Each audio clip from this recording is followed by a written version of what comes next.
a quick question. There's at least 20 House Republicans who have either said they're going to retire or not run again. Do you have any Democrats concerns also. about the And Democrats. Right. Also. Do you have Why don't you mention them? How many Democrats are going to retire?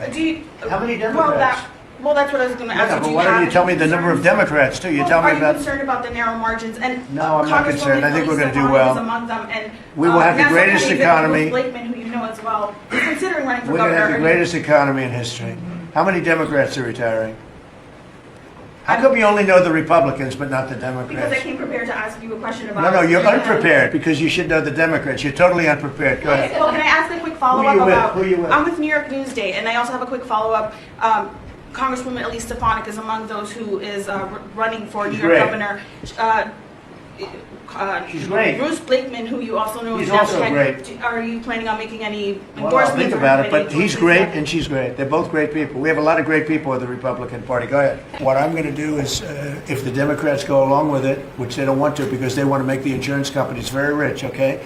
I want the money to be paid to the people to go out and buy their own health care instead of paying to the, the insurance companies, their stock has gone up 1,700% in a short period of time. Ooh. Did you know that? 1,700. You wish your corn went up, right? But the insurance companies' stock has gone up by 1,700%, 1,800%. They're taking in trillions of dollars. I don't want to pay the insurance companies anything, and I know a lot of them, but they're owned by the Democrats. And the Democrats have... Obamacare is a setup to make insurance companies rich. Yes. And I want to pay the people, and I want the people to go out and buy their own health care. And that's what we want to do, and that's what the Republicans want to do, because Obamacare is a disaster. And I said it 5 years ago, 4 years ago, 3 years ago, it was always a disaster. It's bad health care that's too expensive for people. And now your premiums, and you said it better than I said it, you said the Obamacare premiums are going to go up. They're going way up. And what I want to do is have the money, and you know who's getting that money? A lot of it is the insurance companies. I want the people to get the money and go out and buy their own health care. And everybody wants that. Yeah, that's true. Obamacare is a scam, What started as a standard media inquiry into Republican retirement numbers quickly pivoted into a scathing critique of the Affordable Care Act's underlying financial structure.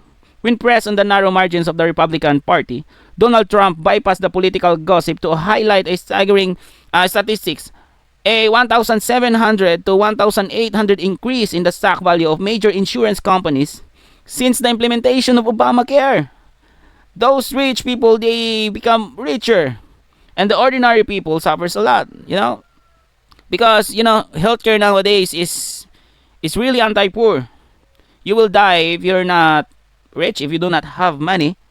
This is the core of the daily feed analysis, the transition from the patient-centered model to a career-centered one. Trump's argument is essentially a strike against crony capitalism by framing Obamacare as a setup to enrich insurance companies, which he claims are intrinsically tied to the Democratic donor base.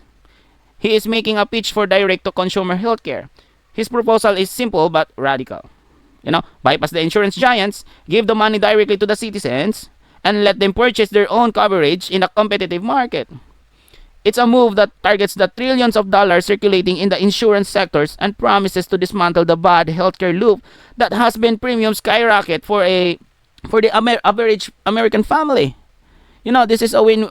This is a win-win. This is the win-win that voters are looking for in 2026, this midterm election. A win-win would be a system where transparency isn't just a buzzword, but a requirement.